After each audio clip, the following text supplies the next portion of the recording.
Assalamu alaikum and welcome to Perspective. There's no room for talks as far as Pakistan is concerned with the TTP. The upsurge in terrorism, the unfortunate upsurge we saw, of course Pakistan has adopted a categorical stance against any talks with the TTP. We'll be talking about the ramifications of this development with regard to, of course, what's happening in Afghanistan also, with our earlier stance as far as the TTP is concerned, of course, and also as far as Pakistan is concerned, our adamant refusal to negotiate with any kind of terrorism in the past and now also.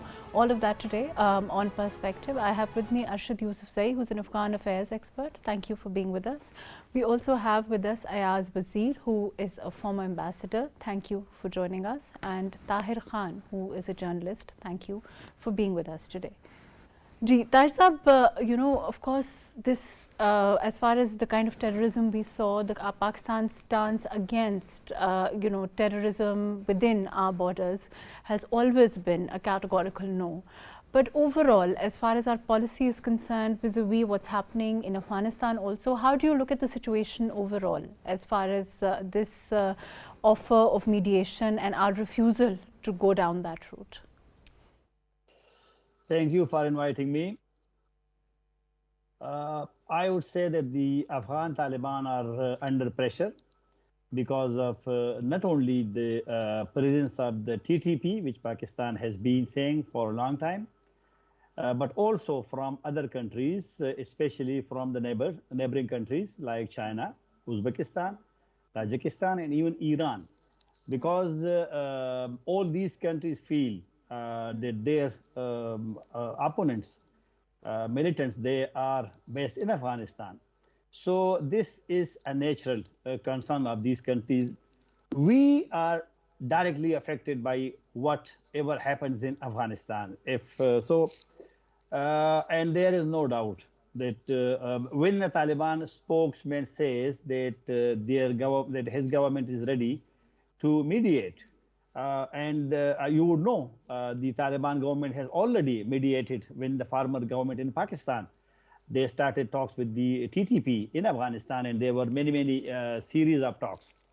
The last meeting was held in Kabul last year in July, on 6th of July. And then Pakistan stopped the talks. And the TTP also ended the ceasefire in November.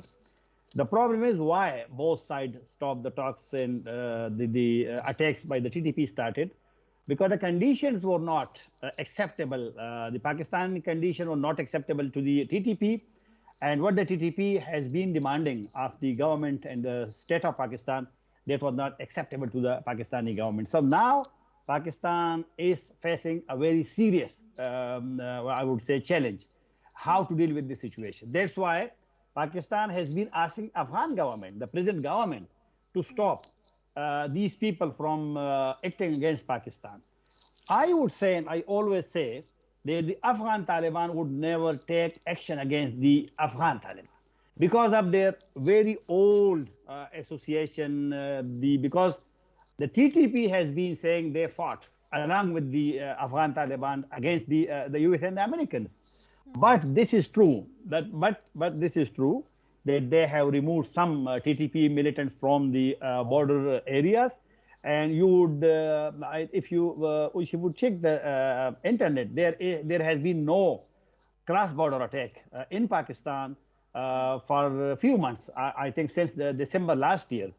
But increase in the Taliban attacks in Pakistan, it is also alarming. And yesterday, the Taliban attack on the PMLN leader Amir Muqam.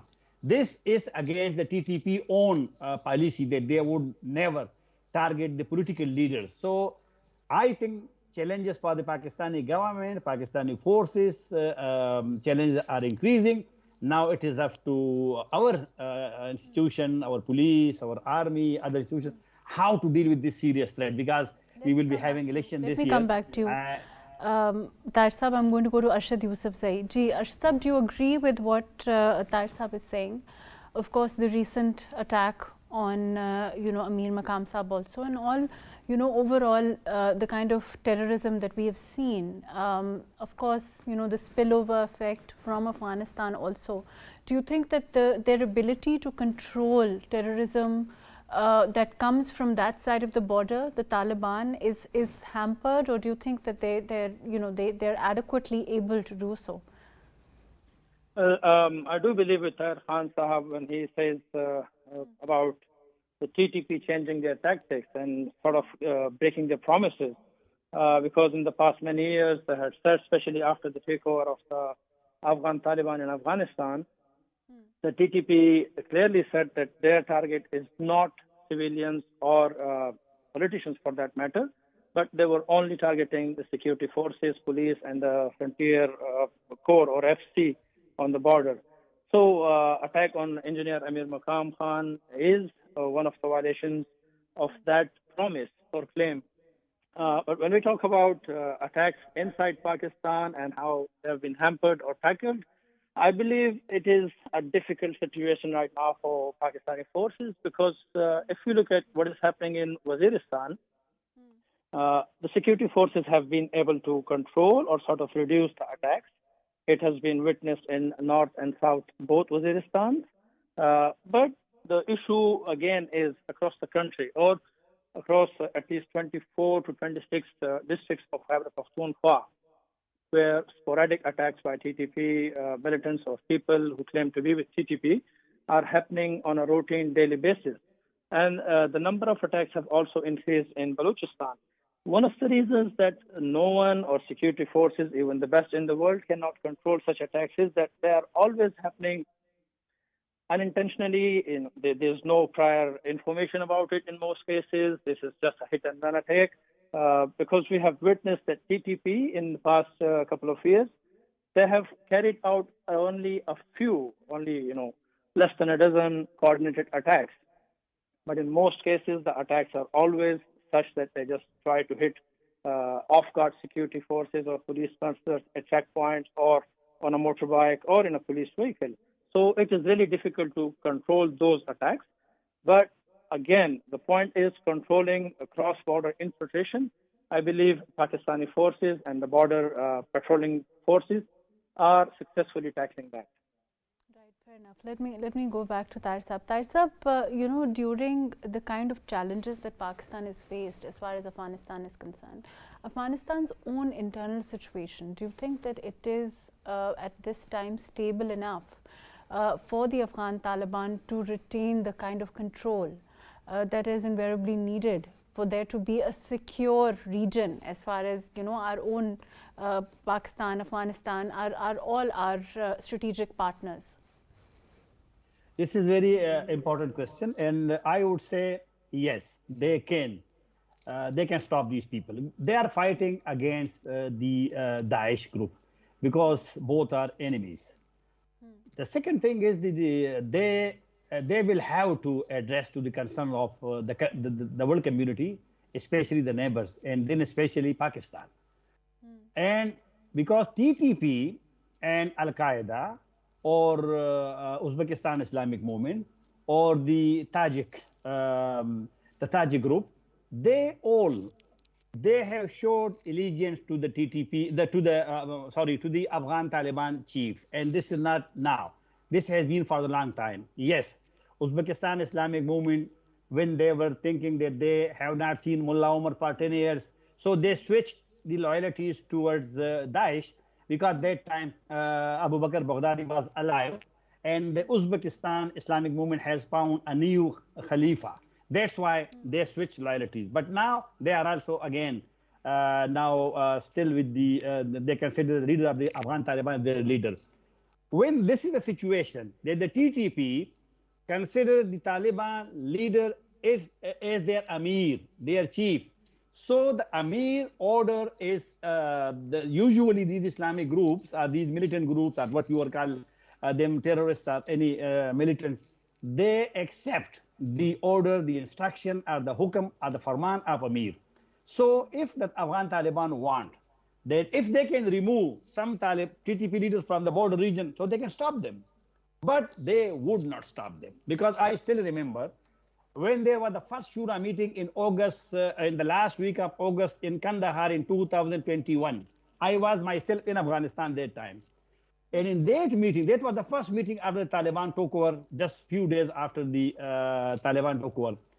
there was a paper by a religious scholar.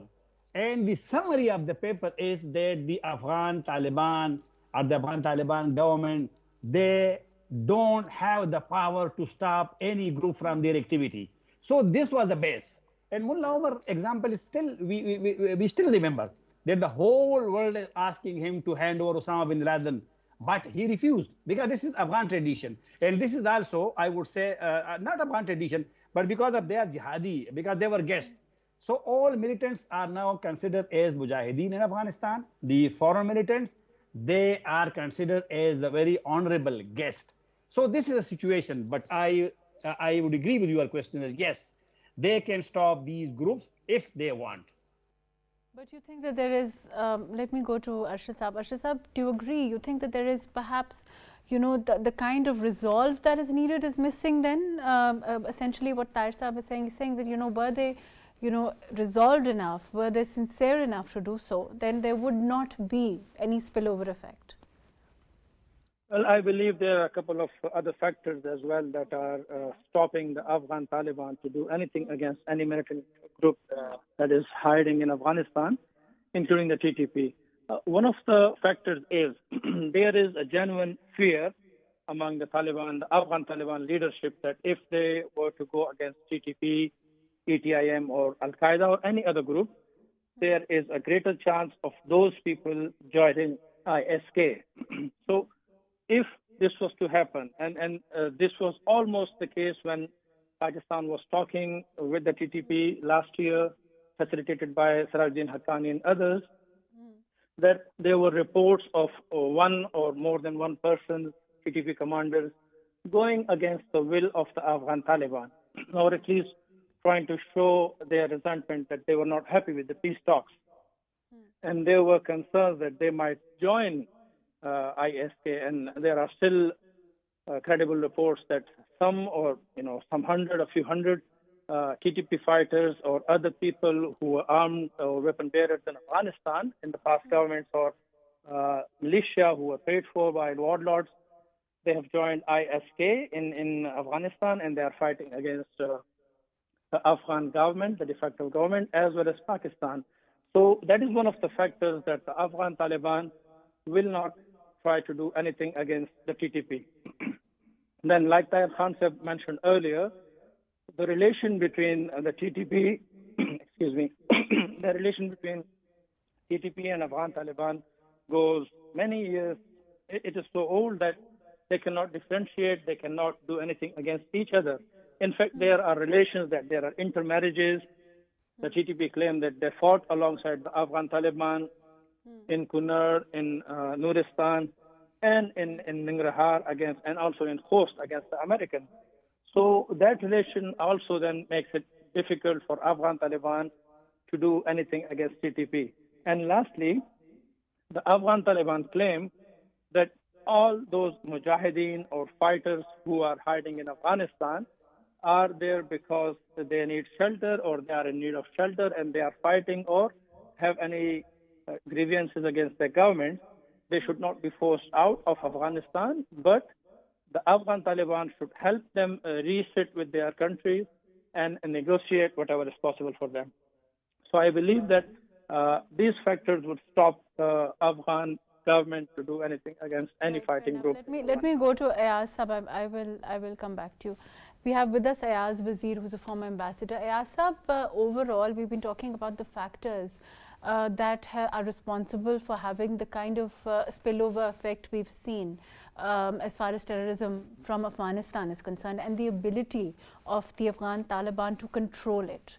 Arshad Saab also feels that there are certain other factors rather than, their ability or sincerity in trying to control that spate of terrorism. The fact that, and in the past we've seen some of the commanders go rogue, all of those things those factors certainly play a role. What about the situation within Afghanistan and how stable it is? Well, Afghanistan, I think, is really stable if we compare it with what happened for the last 40 years or more. This is the first time under the Taliban, the whole country is comparatively, I'm speaking, I'm not denying that there are at time troublesome trouble in various places, but comparing with what happened in the past, it is peaceful now, in a better position. And Taliban have a grip over the entire country. They can control to a greater extent movement of all the militants. But the problem is what they face today, that no country in the world has recognized their government. This is what I feel as to why they are not taking action against these militants in their country. One, those militants have helped them in their fight against the Soviets, then against the American. And secondly, if they start taking action against them, then what other support do they have, morally, politically, militarily, economically, from anywhere? No country, as I said, have recognized, and even if they go against these militants, then what have they achieved? If you recall, the Taliban foreign minister was here a month or so back, and in his address at the Institute of Strategic Studies, a question was asked of him about the safe havens of TTP in Afghanistan, which he flatly refused. He said, this is, they have no safe havens in our country. And then he went on to say that, well, it's an old story. TTP is nothing new. It is an old organization set up, etc., etc. But one knows they have safe havens. And then very recently, they confirmed shifting them from the border region to the north somewhere. I'm missing the name. It will come up. So some of the TTP people have been, say, shifted over there. But my question is that will that stop TTP from taking action anywhere on earth if they are not stopped at the border? But stopping them at the border is not only for the Afghans to ensure, it is for us also. We have our security at the border, all the long 2,600-kilometer long border with Afghanistan. We have our forces deployed there. So as I heard one general said in a conference, and I really like secure your own border, of course. Those things just give me a minute to finish it. Please continue. So this general, who is a retired general, he said, well, we should demand of the Afghan government or any neighboring country not to support any group which is against us, but we cannot demand to ensure 100% that it should not happen from their country. What we should ensure is to tighten the border so that nobody can come into our country to create trouble. So this is where I feel the trouble lies. Okay, fair enough. Let me go to Arshad Saab. Arshad Saab, you heard what Ayaz Saab is saying. He's saying that, you know, regardless of what's the internal situation, regardless of how the Taliban are faring in controlling the terrorism within their country, we have to be responsible for our own country, and there's no doubt about that. And I think our security forces are quite capable of securing Pakistan. But then on the other hand, as far as the region is concerned, you know, there is a part has to be played by all as far as our strategic partners are concerned. And Afghanistan, whether we like it or not, is a neighbor, and of course has been used in the past by other not so friendly neighbors as a breeding ground for terrorism. Yes, I believe the importance of this question goes higher when we talk about the current Afghan government. Afghan Taliban, they have time and again said that they will not interfere in any country's internal matters. And I can, Tahir Khan can also vouch for this, but in all my meetings with the senior leadership in Afghanistan, be it in Kabul or elsewhere, I have understood that their sincerity lies that they agree that they are trying to implement whatever they have promised in Doha in 2020. They do not want to have any trouble for any neighbor, and Pakistan comes on top of that list because they recognize what Pakistan has done for them. It's the leadership that I'm talking about. The problem is that even if they do not want to help any group or any not so friendly country, there are many ways for not friendly countries to do things beyond control of the Afghan Taliban. Like for any group to get assistance monetarily or in terms of weapons, Taliban cannot control them because there are so many illegal ways of transferring money to these groups inside Afghanistan that it has gone unchecked for many years now, and it has increased in the past 2 years. So I would not question the commitment of Afghan Taliban, but regional cooperation is important, and it just not is the neighboring countries of Afghanistan, but all the region in here. Afghanistan talk about 6+2, that includes China and Russia, but I would also include India and other countries, especially European countries, who can do much more to provide security to Afghanistan's neighbors as well as the region and the entire world. Another issue, of course, is our own, One Belt and Road initiative, and our, as far as our ability to secure such a huge project as far as BRI is concerned. That's another issue for us at this time, and for us to reassure, other countries, like for example China, that we can provide a secure space for their investments and for initiatives like the CPEC, also One Belt and Road, all of those. It's extremely important for us to reassure them. Arshad Saab, do you think in this environment we'll be able to do so? I think Pakistan is trying its best. Pakistan can secure and assure China and other investors that they are capable of providing security, although we are facing troubles in that particular region at the moment. And it is on both sides of the Durand line. It is not just limited to Pakistan's tribal areas, but also in Afghanistan, where Chinese interests or investments in the recent past have been targeted by groups like ISK or claimed by groups closer to ISK. But there are questions whenever such attacks happen. Fingers are pointed towards people or countries or states in the world who would not want Chinese investment there. Yes. So it's not just for Pakistan to give assurances to China. I believe Pakistan, Afghanistan together have to sit and plan on these things, that they can convince the Chinese that Chinese investment and Chinese infrastructure in both countries will be secure. And this can go beyond Pakistan and Afghanistan to Central Asia, which is the ultimate aim of China as well. Arshad, what about this, the TTP and their collection of these Islamist groups and their announcement of shadow province as far as Balochistan is concerned? I believe the TTP, their presence in Balochistan is a serious issue. There is their presence, particularly in Robe and areas in the Pashtun belt. But the recent announcement in Baloch belt, that is about the Makran and the second province that they've announced, it is I would say a psychological thing. The reason is that even if there is only a small number of TTP members in Balochistan, announcing a province or announcing their presence in that manner gives a headache to those who are responsible for security, that is, security forces of Pakistan.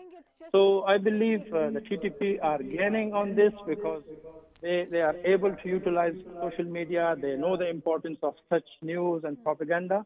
But this is not beyond the control of Pakistani forces to tackle with these things, at least in Balochistan or the Baloch areas of Balochistan.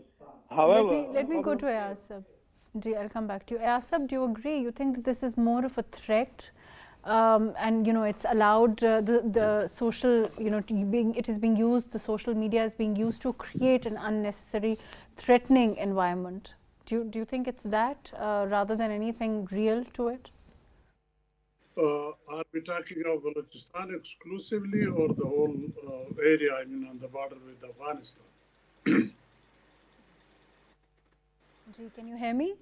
Have you heard me? I said, are we focusing on Balochistan, or we are talking of TTP's capability to create problem anywhere in Pakistan? I'm saying that this generally, this shadow province talk that is coming from there is going to have its own effects as far as on our projects, on our overall outlook, on our investment opportunities, on our investor confidence, all of those things? Well, obviously, social media has a great effect. It spreads the news very quickly, whether it is a fact or it is a lie or not a correct news. But it reaches the people quickly and influences mind. And this is precisely the objective, I would say, of the enemies countries of Pakistan and also those militants who are involved in this activity, to create fear in the mind of the people, because the ultimate end is to stop the CPEC from complete succession, to slow down the process or to make it sure that it fails. There are big powers behind it. So media, certainly social media plays very active role. They'll today take an activity, for example, in the Baloch area. Tomorrow they'll come to the tribal area. Day after in KP or anywhere in Pakistan. Because I feel, maybe I am wrong, my other colleagues should correct me, the TTP have enough people or strength within the country. They are just waiting for instructions to take action anywhere. They do not need to bring their people from across, as much as we accuse that they are coming on daily basis. They may be coming, I'm not denying, but they have enough strength within the country, and that we can influence or we can win over them if we follow a two-track policy with them. One is obviously, as it is going on, hit them when you find them. And the second is, as we say in our Pashto, that if you fight for 100 years, then still thereafter you will have to come to talk to. So you keep using your force, and at the same time, on the quiet, talk to them to convince them, to prevail upon them to surrender or to come and agree to your conditions. Otherwise, using simply force, I don't think we would be able to completely eliminate. Ji, let me come back to you. Ji, Arshad Saab, as far as this approach is concerned, when we talk about making sure that leaving the option for talks, do you agree with this? You think that of course we don't want, we've turned down the offer of mediation, but you think that it is of course the two-pronged strategy that is being talked about is perhaps the most effective in this regard? Yes, I do believe that that's the only possible way, because we can carry on fighting just like the United States of America did in Afghanistan. But then it's a war that is never going to end as long as a single enemy remains. So the solution would definitely be to come and talk, to try to convince each other on common interests, on things that can be agreed. Not like the last time that Tahir Khan talked about earlier, that in July when things failed, there were a few points where the stalemate was and both sides could not take the talks further. Such points should be addressed, and the best way to address these things is to involve at least or at some level international intermediaries who have expertise and experience of these or talking about these issues or resolving these issues. Unfortunately, we have not tried to gain from that, but the end point or the final solution would definitely be to talk. You can carry on fighting as long as it is needed, and both sides, I think both sides know this and they are doing it, but where we lack is that we do not sit and talk. That is important for Pakistan to do. So you don't agree with this, offer that, are turning down this offer of mediation then? No, I do not agree with this. This is not going to help Pakistan or anyone. But in the past, there have been multiple times that we've agreed to talk to the TTP. Isn't that true also? There were talks, and the serious efforts were after the Afghan Taliban came into power. That started in October 2021, and if we recall it correctly, till the talks paused in November after 1 month ceasefire, and then they were restarted after the visit of high-ups from Pakistan, the Pakistani government, in May and then July. things were proceeding positively. There was a ceasefire. Ceasefire means everybody was peacefully living, and there was progress on many things. But as soon as you stop talking, you don't leave any space. And then when you don't talk, issues are not resolved. You try to hit each other, you try to use force, which can be effective at times, but it does not solve the issues. The issues remain there or they increase. So I believe that this is not... But Arshad, isn't it true that the Taliban, the TTP particularly, has violated their agreement many times vis-a-vis, Pakistan? Violations are always done in such fightings and such cases, but that does not mean that we should not talk. The point that I'm trying to make is that there are issues, there are violations of codes, there are violations of promises, breaking the promises, but you should continue talking. And, we have this great example of United States or NATO versus the Afghan Taliban. They were fighting, there were violations, there were accusations on both sides. Both sides were against each other, but still they were talking, and eventually what happened is witnessed by everyone. So I think talks are important to solve this issue. Fair enough. Let me go to Ayaz Sab. Ayaz Sab, of course, what Arshad Sab is saying, and I think that you primarily agree with him, that there should be talks, of course, action also against any spate of terrorism that comes from there. But in terms of the economic situation, like you said, things are much more stable in Afghanistan than they were earlier on. As far as their own internal situation is concerned, do you think that their economic stability also is that has helped to a certain degree on their overall control at this time? So internal, how would you rate the internal situation there and the control of the Taliban government? Well, the people before the Taliban coming into power, one knew that the Afghans were sick and tired of the fighting, which was going on for 40 long years. They wanted to finish with that, to find a solution, and everybody thought that the Taliban and the Ashraf Ghani government or Hamid Karzai government, they should come together and find a common solution so that permanent peace comes in. But unfortunately, that didn't happen, and Taliban got almost a walkover, because one reason I feel of the Ashraf Ghani's forces or the Afghan defense forces going their home without giving tough time or fighting against the Taliban was that they, one, knew they cannot win against the Taliban. Secondly, they were tired of fighting. They thought the best was to let them come without a fight, and then we will sit and try to bring in a permanent peace to the country. The Taliban have the good luck of controlling the country to themselves. There is no internal resistance, or there is no strong external resistance wherefrom they would be scared that they would be toppled or forced to leave the country or be defeated.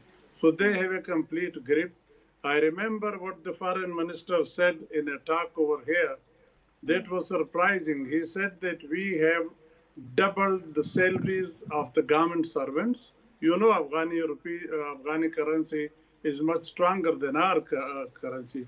So they have doubled that, and they are paying to the disabled in their houses, and they are paying to the, they have collected most of the beggars, he said, into one place which can accommodate more than 80,000 people, where they are looked after, they are given money also.